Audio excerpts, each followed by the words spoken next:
मैं काम से बहुत थक गई थी। मुझे आराम की सख्त जरूरत थी, इसलिए मैंने शहर से बाहर जाने की सोची। मैं अपने घर गई, अपना सामान पैक किया और अपनी कार से गांव की तरफ निकल गई। जब मैं गांव पहुंची तब शाम हो चुकी थी और मैं लॉन्ग ड्राइव की वजह से काफी थक गई थी। मैं सीधे बिस्तर पर गई और सो गई। आधी रात को मेरे कार के अलार्म के बजने के कारण मेरी नींद खुली। मैंने खिड़की से बाहर की ओर देखा, पर वहां कोई भी नहीं दिख रहा था।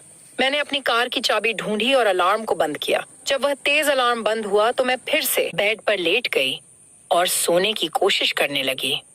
थोड़ी देर बाद फिर से अलार्म बजने लगा। मैंने सोते हुए अलार्म को बंद कर दिया। सब कुछ एकदम शांत था। चारों तरफ खामोशी थी। 5 मिनट बाद अलार्म तीसरी बार बजा। 1 या 2 बार तो फिर भी चलता है, पर बार बार अब मैं जानना चाहती थी कि क्या हो रहा है। ऐसा तो नहीं कि कोई मेरे साथ मजाक कर रहा हो, पर इस समय इतनी रात को मैं पर्दे के पास खड़ी होकर देखने लगी। थोड़े समय बाद मैंने चांद की रोशनी में किसी को झाड़ियों से मेरी कार की ओर आते हुए देखा। वह जो कोई भी था वह कार के पास आया और उसने अपने लंबे और पतले हाथों से कार को नोक किया।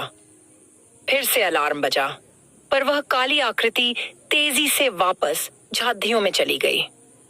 उस वक्त मैं जान चुकी थी कि क्या हो रहा है। मैं डर से कांप रही थी। मैं अलार्म को बंद कर उस चीज पर नजर रखने लगी। वह चीज झाड़ियों से बाहर आई और धीरे धीरे मेरे घर के गेट के पास बढ़ने लगी। अपने एक हाथ से उसने गेट के लॉक को खोला। मैं इतना डर गई थी कि मैं हिल भी नहीं पा रही थी। मेरे दिमाग में कई तरह के बुरे विचार आ रहे थे। वो क्या है? वह मुझसे क्या चाहता है? वह क्या कर रहा है? क्या वह यहाँ से कभी जाएगा भी? मेरे शरीर में सिर से लेकर के पांव तक कपकपी छूट गई थी। मेरा गला सूखा था और मेरा दिल जोरों से धड़क रहा था। मैं बहुत ही भयभीत थी और डर के मारे मेरे दांत किटकिटा रहे थे। मैंने खुद पर काबू पाया और मैं उतनी तेजी से नीचे चली गई जितनी तेजी से मैं जा सकती थी। मैं बस लाइट्स ऑन करने ही वाली थी कि तभी मेरे पैर जम गए। वो काली आकृति खिड़की के यहाँ खड़ी थी। वह खिड़की से अंदर की ओर देख रहा था कि कोई अंदर है या नहीं। से अपने सोफे के पीछे छुप कर देखने लगी। तब मुझे समझ आया कि कार के साथ छेड़छाड़ करना केवल उसका अपने शिकार को बाहर लाने का तरीका था। मैं उसके डरावने चेहरे से अपनी आंखों को हटा नहीं पा रही थी। उसकी चमड़ी राख की तरह थी, जिस पर सिलवटें पड़ी हुई थीं। उसकी आंखें छोटी और पूरी तरह से काली थीं। उसकी नाक की जगह पर 2 बड़े बड़े गड्ढे थे। उसके चेहरे पर होठों की जगह बड़े बड़े पैने दांतों की 2 लाइनें थीं। उसकी सांस बहुत भारी और डरावनी थी, जो कि खिड़की पर भाप की तरह साफ नजर आ रही थी। मैं जानती थी कि वह जाने वाला नहीं है। खिड़की के पास थोड़ी देर तक खड़े रहने के बाद मुझे उसकी फ्रंट डोर को खोलने की आवाज आई। मैंने देखा कि वह दरवाजे के हैंडल को खोलने की कोशिश कर रहा था और उसके बाद उस जानवर ने एक तेज आवाज निकाली। वह आवाज किसी इंसान की तो नहीं हो सकती थी। वह आवाज ऐसी थी कि मानो कोई पागल कुत्ता हड्डी को चबा रहा हो। गहरी तथा भयंकर जानवर के गुर्राने की आवाज थी उसकी। मैं जानती थी कि यदि इसने मुझे देख लिया तो यह कुछ भी करके अंदर आ जाएगा। मैंने अपने आप को सोफे के पीछे छिपाया।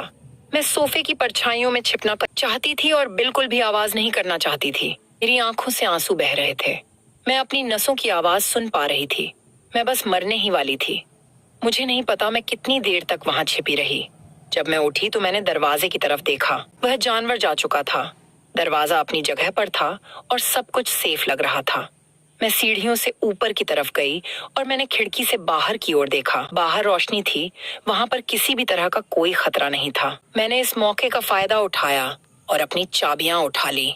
मैंने अपना सामान भी नहीं लिया। मैं कार की तरफ भागी। मैं कार में गई और दरवाजे को बंद कर जितनी तेजी से हो सके उस गांव से बाहर निकल गई। मैं तब तक गाड़ी चलाती रही जब तक मैं अपने शहर ना पहुंच गई। जब मैं अपने अपार्टमेंट में पहुंची तो मैंने रेडियो ऑन किया और मैं एक न्यूज़ सुनने लगी। अनाउंसर ने कहा कि गांव से 2 लड़कियों की लाशें मिल गई हैं। उनका शरीर बुरी तरह से कटा फटा पड़ा हुआ दलदल में पड़ा था।